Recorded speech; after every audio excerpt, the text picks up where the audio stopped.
Esta idea surgió por el propio rector, nuestro rector Hernando Parra Nieto, que se acercaba la fecha de conmemoración de los hechos tan trágicos del Palacio de Justicia, que como ustedes recuerdan fueron el 6 y 7 de noviembre de 1985. Entonces, en noviembre del 2021, ya estábamos pasando la pandemia, entonces el rector consideró que en la universidad faltaba un homenaje en la memoria de varios profesores que habían muerto en el Palacio de Justicia, 8 profesores, imagínate. Eso fue una tragedia para la universidad. Y también externadistas que murieron también en el marco del conflicto armado. Con Hernando Vaquero hay una historia muy triste. Él era abogado del externado, él nació en Bogotá en 1929 y él era magistrado de la Corte Suprema de Justicia y era magistrado cuando la toma y la retoma del Palacio. Pero él estaba en un seminario y se salvó de milagro de que fuera asesinado.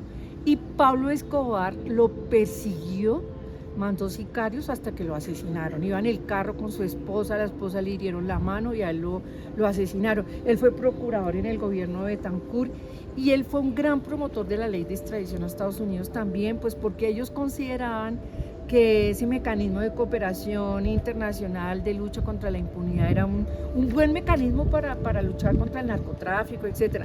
Entonces él no murió en la toma y la retoma y entonces después lo asesinaron al año siguiente. Entonces él murió en 1986. Este lugar es muy emblemático porque es como un cruce para todos los jardines, para los salones, para el espacio administrativo. Aquí hay un diálogo con otros monumentos, otros memoriales muy importantes en la universidad. Además, hay un diálogo de jardines, de flores, de aire, el viento, es como un punto que conecta los cerros orientales y las flores y los jardines y el bosque, los cerros orientales, con la zona urbana de Bogotá.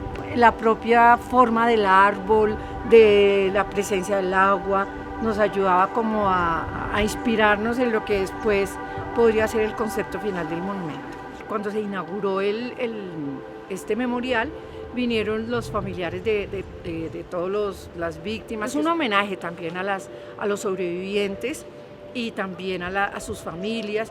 El jardín ya tenía algunas piezas, por ejemplo el árbol ese árbol ya lleva bastante tiempo, la pileta de agua también estaba ya ahí y eran elementos que pues no se podían mover, sino que era tratar de conservarlos, plantear un objeto que fuera representativo, pero que no fuera solamente un objeto, sino que representara un poco más que una escultura simplemente como memorial, sino otros elementos como la plata, el fuego, como la tierra, el agua, eran elementos que se querían como integrar en la escultura. Entonces no se pensó como solamente en una escultura, sino que se pensó en un jardín. El jardín era parte del lugar donde se iba a emplazar el espacio de la memoria, un jardín donde se pudiera caminar, sentarse o contemplarlo, ¿no? Era pensar en contemplar algo que fuera significativo, poder leer la placa, estar escuchando el agua, la naturaleza que está cerca o lo que está alrededor, como metafóricamente buscar elementos que nos conectaran como con